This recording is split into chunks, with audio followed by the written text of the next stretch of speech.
Video like जरूर कर लीजिए और ऐसे वीडियो लगातार फ्री में पाने के लिए चैनल को तुरंत सब्सक्राइब कर लीजिए और बेल आइकन को जरूर टैप कर लीजिए ताकि आगे भी सारे वीडियो आपको मिलते रहे। यूट्यूब में फॉलो करते हैं तो प्लीज ये वाला फ्री टेलीग्राम चैनल जरूर ज्वाइन कर लीजिएगा। सारे नोटिफिकेशन सारे अपडेट यहीं पे आते हैं, ध्यान रखिए। नमस्कार दोस्तों, एग्जाम प्रिपरेशन के यूट्यूब चैनल पर मैं प्रियंका एक बार फिर से आप सभी का स्वागत करती हूँ। आज से हम लोग हिस्ट्री ऑफ इंडिया भारत के इतिहास से टॉप 500 MCQ सॉल्व करेंगे। इससे पहले ज्योग्राफी के हो चुके हैं, साइंस के हो चुके हैं, पॉलिटी के 500 क्वेश्चन अर्थात आप अब देखेंगे 1500 प्रश्नों को हम लोग हल कर चुके हैं। हर सब्जेक्ट से लगभग 1000 प्रश्नों को हल कराया जाएगा। अगर आप न्यू हैं चैनल पर तो डेली रात को 9 बजे एक क्लास आती है। जो बच्चे पहले से जुड़े हैं वो इन क्लासेस को लगातार देख रहे हैं। प्लेलिस्ट में मैंने क्लासेस ऐड कर दी हैं। अगर आपको कोई प्रॉब्लम है तो आप विजिट कीजिए चैनल पर, सारी क्लासेस आसानी से मिल जाएंगी। इसके साथ में अगर आप RO या ROD एग्ज़ाम की प्रिपरेशन करना चाहते हैं, UP PCS की प्रिपरेशन कर रहे हैं और स्टडी मटेरियल पाना चाहते हैं या इन क्वेश्चंस की भी आपसे PDF पाना चाहते हैं, PDF नोट्स पाना चाहते हैं, तो आप गूगल प्ले स्टोर पर जाइए, स्टडी फॉर सिविल सर्विसेज का ऐप डाउनलोड करके वहाँ पर जिस भी कोर्स की प्रिपरेशन करना चाहते हैं आप उसे ज्वाइन कर सकते हैं। लेटेस्ट ट्रेंड और पैटर्न को फॉलो करते हुए सारी क्लासेस आपको दी जा रही हैं। फुल स्टडी मटेरियल में आपको नोट्स के साथ साथ रिकॉर्डेड क्लासेस हैं, फुल लेंथ टेस्ट दिए जा रहे हैं, सेक्शनल टेस्ट हैं। इसके साथ में डेली प्रैक्टिस भी कराई जाती है। किसी भी प्रकार का आपको डाउट होता है तो डिस्कशन ग्रुप में आप अपने डाउट को क्लियर भी कर सकते हैं, अपने क्वेश्चंस के आंसर भी पा सकते हैं। तो ये आपके कोर्स से रिलेटेड जानकारी है। जैसा कि आप सभी को पता है UP PSC 2024 का कैलेंडर जारी हो चुका है। अभी भी आपके पास समय है, जिस भी एग्ज़ाम की प्रिपरेशन कर रहे हैं ठीक ठाक समय दे दिया गया है। और कुछ बच्चे जो UP PSC के द्वारा एग्रीकल्चरल सर्विसेज का एग्ज़ाम देने वाले हैं उनके लिए भी कोर्स अवेलेबल है। आप ऐप पर विजिट करेंगे तो रिकॉर्डेड क्लासेस के साथ साथ आपको 40 टेस्ट दिए जा रहे हैं लेटेस्ट ट्रेंड और पैटर्न के अनुसार। चाहे आप कोई भी एग्ज़ाम दे रहे हों उसमें आप देखेंगे चाहे फैक्चुअल क्वेश्चन आ जाएँ, कॉन्सेप्चुअल क्वेश्चन पूछे जाएँ, आप हर तरह के प्रश्नों के लिए तैयार हो जाएंगे। तो स्टडी फॉर सिविल सर्विसेज का ऐप जरूर डाउनलोड कर लें, वहाँ पर आपको सारी इन्फॉर्मेशन मिल जाएगी। अगर कोई डाउट रह जाते हैं तो आप इन नंबर्स पे जो नंबर दिए गए इन पे कॉल या मैसेज करके जानकारी ले सकते हैं। चलिए बिना देर किए आज की अपनी क्लास स्टार्ट करते हैं। आज का पहला प्रश्न है, निम्नलिखित में से कौन सा सुमेलित नहीं है। अभी तक हम लोग 40 प्रश्न इस सीरीज़ के सॉल्व कर चुके हैं। आज उनसे आगे के प्रश्नों को देखेंगे। तो पहला है वुड डिस्पैच जो कि 1854 में दिया गया है। हार्टोग समिति का गठन 1935 में दिया गया है। हंटर शिक्षा आयोग बना 1882 में और सैडलर विश्वविद्यालय आयोग 1917 में। अब बताना है इनमें से कौन सा एक है जो सही सुमेलित नहीं है। इसका करेक्ट आंसर हो जाएगा हार्टोग समिति। हार्टोग कमेटी बनती है 1929 में, ना कि 1935 में। 42nd क्वेश्चन है, जिन्ना के 14 सूत्र वाले मांग पत्र को कब प्रस्तुत किया गया। ऑप्शन ए है 1929, ऑप्शन बी है 1928, ऑप्शन सी है 1932 और ऑप्शन डी है 1940। इसका करेक्ट आंसर बताना है। इसका करेक्ट आंसर हो जाएगा ऑप्शन ए 1929 में जिन्ना के 14 सूत्री मांग को प्रस्तुत किया गया था। 43rd क्वेश्चन है, सम्राट हर्ष के दक्षिण की ओर मार्च को नर्मदा नदी पर किसके द्वारा रोका गया था। ऑप्शन ए पुलकेशिन प्रथम, ऑप्शन बी है पुलकेशिन द्वितीय, ऑप्शन सी है विक्रमादित्य प्रथम और ऑप्शन डी है विक्रमादित्य द्वितीय। तो इसका करेक्ट आंसर देख लीजिए, हो जाएगा ऑप्शन बी पुलकेशिन द्वितीय के द्वारा सम्राट हर्ष के दक्षिण की ओर जो मार्च था उसको नर्मदा नदी पर रोका गया था। 44th क्वेश्चन है, निम्नलिखित में सबसे बाद में किसकी स्थापना हुई। Option A Jamia Millia Islamia Aligarh, option B है बनारस हिंदू विश्वविद्यालय, ऑप्शन सी है गुजरात विद्यापीठ अहमदाबाद का और ऑप्शन डी है काशी विद्यापीठ बनारस। इसका करेक्ट आंसर हो जाएगा ऑप्शन डी काशी विद्यापीठ बनारस की स्थापना सबसे बाद में होती है जो कि 10 फरवरी 1921 में हुई थी। इसके अलावा बाकी सबको भी देख लीजिए। बनारस हिंदू विश्वविद्यालय आप सभी को इसकी स्थापना पता होगी तो इसको तो याद ही कर लीजिए, 4 फरवरी 1916। ठीक है, ये सबसे पहले इसमें से स्थापित हुआ। नेक्स्ट डेट आप जामिया मिलिया इस्लामिया की देख लीजिए, इसकी स्थापना हुई थी 1920 में। ठीक है, तो इसकी डेट आप याद रखेंगे 1920। और गुजरात विद्यापीठ की स्थापना भी हुई 18 अक्टूबर 1920 में। तो ये सबकी डेट मैंने बता दी है। इसका करेक्ट आंसर हो जाएगा ऑप्शन डी, सबसे बाद में स्थापना हुई काशी विद्यापीठ की बनारस में 10 फरवरी 1921 को। 45th क्वेश्चन है, निम्नलिखित में से नंद वंश के पश्चात मगध पर किस राजवंश ने शासन किया। ऑप्शन ए चोल वंश, ऑप्शन बी मौर्य वंश, ऑप्शन सी है पल्लव वंश और ऑप्शन डी है शुंग वंश। तो इसका करेक्ट आंसर देख लीजिए, हो जाएगा ऑप्शन बी मौर्य वंश ने। 46th क्वेश्चन है, बराबर की गुफाओं का उपयोग निम्नलिखित में से किसने आश्रय गृह के रूप में किया था? ऑप्शन ए है बुद्धिज्म, ऑप्शन बी है आजीविकास, ऑप्शन सी है थारूस और ऑप्शन डी है जैन्स। तो इनमें से किसके द्वारा बाराबर की गुफाओं का उपयोग आश्रय गृह के रूप में किया गया था? तो इसका करेक्ट आंसर हो जाएगा ऑप्शन बी, आजीविकों के द्वारा। 47वां क्वेश्चन है, निम्नलिखित में से कौन सा वेद वेद त्रयी में शामिल नहीं है? 4 वेद हैं, उनमें से केवल 3 हैं जो वेद त्रयी के नाम से जाना जाते हैं या फिर इन्हें त्रयी भी बोला जाता है। ऑप्शन ए है ऋग्वेद, ऑप्शन बी है सामवेद, ऑप्शन सी है अथर्ववेद और ऑप्शन डी है यजुर्वेद। तो वेद त्रयी में शामिल नहीं है अथर्ववेद, इसके अलावा ऋग्वेद, सामवेद और यजुर्वेद ये तीनों वेद त्रयी कहलाते हैं। 48वां क्वेश्चन है, जैन मूर्ति पूजा का प्राचीनतम प्रामाणिक अभिलेख कहाँ मिला है? ऑप्शन ए है हाथी गुम्फा लेख, ऑप्शन बी है जेवरा लेख, ऑप्शन सी है प्रयाग प्रशस्ति और ऑप्शन डी है इलाहाबाद लेख।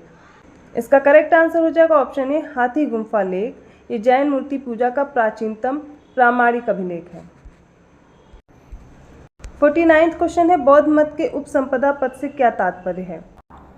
ऑप्शन ए है बौद्ध मत को दान देने से अर्जित धार्मिक पुण्य, ऑप्शन बी बौद्ध मत से संबद्ध संपत्ति, ऑप्शन सी बौद्ध मत से आरंभिक धर्म परिवर्तन या ऑप्शन डी है बौद्ध भिक्षु के धर्म परिवर्तन की अंतिम अवस्था।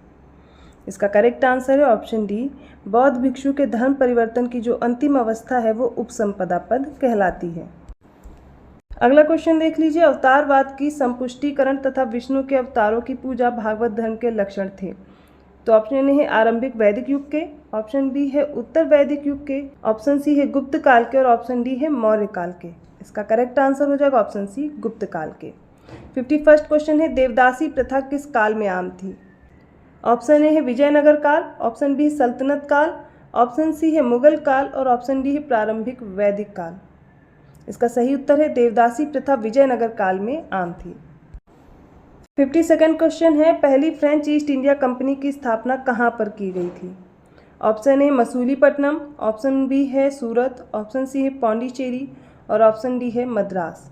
तो इसका राइट आंसर ऑप्शन बी, सूरत में सबसे पहले फ्रेंच ईस्ट इंडिया कंपनी की स्थापना हुई थी। देखिए यूरोपियन कंपनी का जो आगमन है वो बहुत अच्छे से मैंने हिस्ट्री वाली क्लास में पढ़ाया हुआ है और हिस्ट्री की अभी क्लास भी चल रही है दोपहर 1 बजे, आप उसको फॉलो कर सकते हैं। ये सारे क्वेश्चन आपके आसानी से हो जाएंगे। 53वां क्वेश्चन है, निम्नलिखित में से वृक्ष और उनकी प्राप्ति क्षेत्र की कौन सी जोड़ी सही नहीं है? ऑप्शन ए देवदार मध्य गंगा मैदान, ऑप्शन बी सागौन मध्य भारत, ऑप्शन सी सिनकोना हिमालय की तराई और ऑप्शन डी सुंदरी सुंदरवन डेल्टा।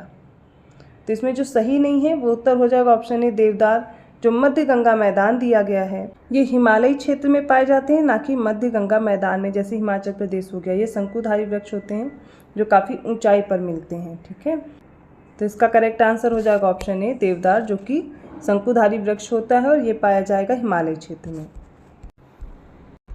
54वां क्वेश्चन है, हिंदुस्तान रिपब्लिकन एसोसिएशन HRA इसकी स्थापना कहाँ की गई थी? Option A Lucknow, option B है कानपुर, ऑप्शन सी है चटगांव और ऑप्शन डी है कोलकाता। तो इसका correct answer option B, Kanpur में इसकी स्थापना की गई थी HRA की और बाद में इसी का नाम परिवर्तित करके HSRA कर दिया गया था, Hindustan socialist Republican association HSRA। Bhagat Singh के कहने पर ये नाम में परिवर्तन किया गया था। तो 55वां क्वेश्चन है, भारत में निम्नलिखित में से किस मामले में फिलिप स्प्रैट नामक एक अंग्रेज पर मुकदमा हुआ था? ऑप्शन ए लाहौर षड्यंत्र मामला, ऑप्शन बी कानपुर षड्यंत्र मामला, ऑप्शन सी है मेरठ षड्यंत्र मामला या फिर ऑप्शन डी चटगांव षड्यंत्र मामला। इसका करेक्ट आंसर हो जाएगा ऑप्शन सी, मेरठ षड्यंत्र मामले में फिलिप स्प्रैट नामक एक अंग्रेज थे, इन पर मुकदमा हुआ था। 56वां क्वेश्चन है, निम्नलिखित में से कौन सा युग्म सही सुमेलित नहीं है? ऑप्शन ए है गुलामगिरी के लेखक, इसमें ज्योतिबा फुले दिया गया है, ऑप्शन बी दर्पण के जवाहरलाल नेहरू, ऑप्शन सी है यंग इंडिया महात्मा गांधी और option D the Arctic home in the Vedas बाल गंगाधर तिलक की। इसका राइट आंसर हो जाएगा ऑप्शन बी, दर्पण सही सुमेलित नहीं है, क्योंकि दर्पण के जो लेखक हैं इनका नाम है पंडित विश्वनाथ, ना कि जवाहरलाल नेहरू। बाकी गुलामगिरी के लेखक ज्योतिबा फुले, यंग इंडिया महात्मा गांधी ने लिखा, the Arctic home in the Vedas बाल गंगाधर तिलक ने लिखी थी। अब अगला 57वां क्वेश्चन है कि मुगल काल के शासकों को सही बढ़ते हुए कालानुक्रम में व्यवस्थित करना है। पहला अकबर द्वितीय दिया गया है, दूसरा जहांदार शाह, तीसरा शाहजहां द्वितीय, फोर्थ है बहादुर शाह प्रथम। शॉर्ट्स में एक एक मैंने लर्न कराया है, ठीक है, वीडियो में तो कराया ही गया, लेकिन शॉर्ट्स वीडियो भी आप लोग फॉलो किया कीजिए क्योंकि इंपॉर्टेंट इन्फॉर्मेशन उसमें भी आपको मिलती रहती है। अब इसमें कुछ ऑप्शन दिए गए हैं, इनको देख करके इनको मैच करना है। इसका करेक्ट आंसर हो जाएगा सबसे पहले बहादुर शाह प्रथम, उसके बाद जहांदार शाह, फिर शाहजहां द्वितीय और लास्ट में अकबर द्वितीय आता है। ऑप्शन डी करेक्ट होगा। 58 क्वेश्चन है, किस मुगल सम्राट ने विलियम हॉकिंस को 400 मनसब दिए? Option A Akbar, option B है जहांगीर, ऑप्शन सी है औरंगजेब और ऑप्शन डी है शाहजहां। देखिए, विलियम हॉकिंस आया था जहांगीर के समय पर, ऑप्शन बी करेक्ट है, और इन्होंने ही इसको 400 मनसब प्रदान किए थे। ऑप्शन बी राइट है। 59 क्वेश्चन है, सिंध को किस गवर्नर जनरल के अधीन और 1843 में ब्रिटिश साम्राज्य में विलय कर दिया था? Option A Charles Napier, option B है रॉबर्ट क्लाइव ने, ऑप्शन सी है कैप्टन एलन बैरो और ऑप्शन डी है विलियम बेंटिक। तो इसका right answer option C captain Alan Barrow. इसके अधीन 1843 में ब्रिटिश साम्राज्य में विलय कर दिया गया था सिंध का। 60वां प्रश्न है, वांडीवॉस की निर्णायक लड़ाई में फ्रांसीसी सेनाओं का नेतृत्व किसने किया? ऑप्शन ए है जनरल आयरकोट, ऑप्शन बी है मुजफ्फर जंग, ऑप्शन सी है चंदा साहब और ऑप्शन डी है आर्थर काउंट डी लाली।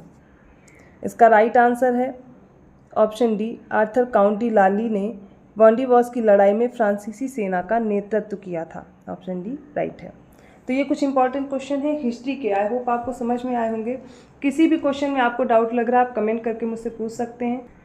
इन क्लासेस के बारे में आपके जो भी सुझाव हैं कमेंट करके ज़रूर बताइएगा। अगर वीडियो अच्छा लगा तो प्लीज़ लाइक करना मत भूलिए, चैनल को सब्सक्राइब कीजिए और लोगों को शेयर करते रहिए। इसकी PDF प्राप्त करनी है, डिटेल एनालिसिस के साथ आपको क्लासेस देखनी है या अदर कोई कोर्स ज्वाइन करना चाहते हैं तो आपको गूगल प्ले स्टोर से स्टडी फॉर सिविल सर्विसेज का ऐप डाउनलोड करना है और ज्ञान सर कूपन कोड अप्लाई करेंगे तो 20% का आपको डिस्काउंट भी मिल जाएगा। आप जिस भी कोर्स की प्रिपरेशन कर रहे हैं फुल स्टडी मटेरियल के साथ डेली प्रैक्टिस कीजिए और आपके जो भी डाउट हैं डिस्कशन ग्रुप में आप अपने क्लियर कर सकते हैं। तो ये हो गई आपके कोर्स से रिलेटेड जानकारी। अगर अदर वीडियोस के नोटिफिकेशन प्राप्त करना चाहते हैं तो बेल आइकन प्रेस कर दीजिए जिससे आसानी से नोटिफिकेशन मिल जाए। मिलती हूँ अगली क्लास में, तब तक के लिए धन्यवाद।